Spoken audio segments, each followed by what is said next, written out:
He hooks his finger in my shirt collar and makes me duck down until the car goes by. The car passes and you can't see through the dark windows, and you can hear the snow crunching under the tires, squeaky and frozen.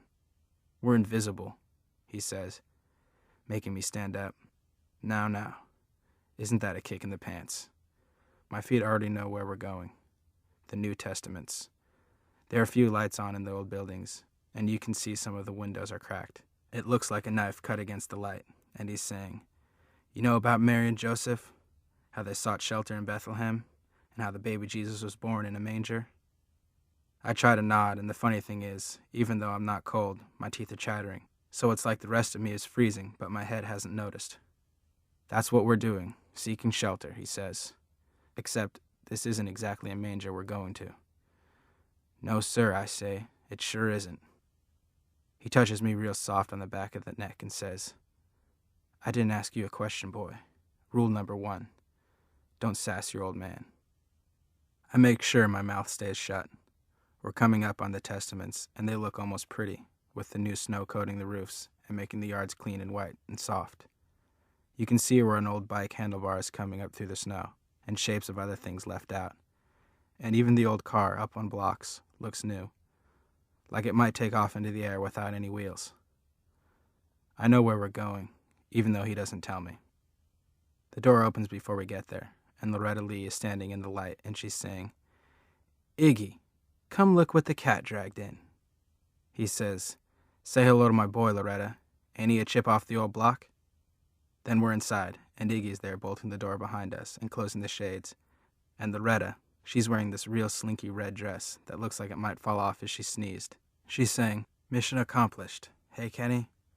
I knew you could do it if anybody could." Iggy says, "Watch your mouth, Loretta." "I do believe you've been drinking," my father says. "Has she been drinking, Iggy?" I thought I made myself clear. "Hey, it's Christmas Eve," Iggy says, and he sounds real nervous. "A little punch, what can it hurt?" "A little punch," Loretta says, and her voice is slurpy. "That's all." She's wearing these fake eyelashes, and they're coming loose, so her eyes look almost as blurry as her red mouth. I know because she keeps flapping her eyes at me and smiling, so I can see where the lipstick got on her teeth. Iggy says, "She's okay, Kenny. You got my word." "Oh, right," Loretta says. "Turned over a new leaf?" Preacher Kane turned over a new leaf so there's no booze for anybody on Christmas Eve, even in our own house where a man is his castle? "Oh, shut it," Iggy says, and he makes Loretta sit down on the busted couch, where she kind of leans over and waves at me. Wink, wink. "Bring me and my boys some food," my father says. "We've been out in the cold for 8 long years, and we're hungry. Aren't we, son?" "Yes, sir," I say.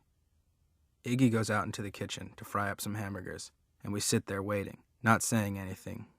Loretta is snuggled up on the couch, passed out with this dreamy look on her face. I ate the greasy hamburger, even though it can hardly stand to swallow. And Iggy is fussing around like it's such a big deal having Kenny Kane in the house, and it's hard to believe he's the same Iggy who's the boss of the Panheads, this motorcycle gang that strikes fear into the hearts of everybody, including the cops.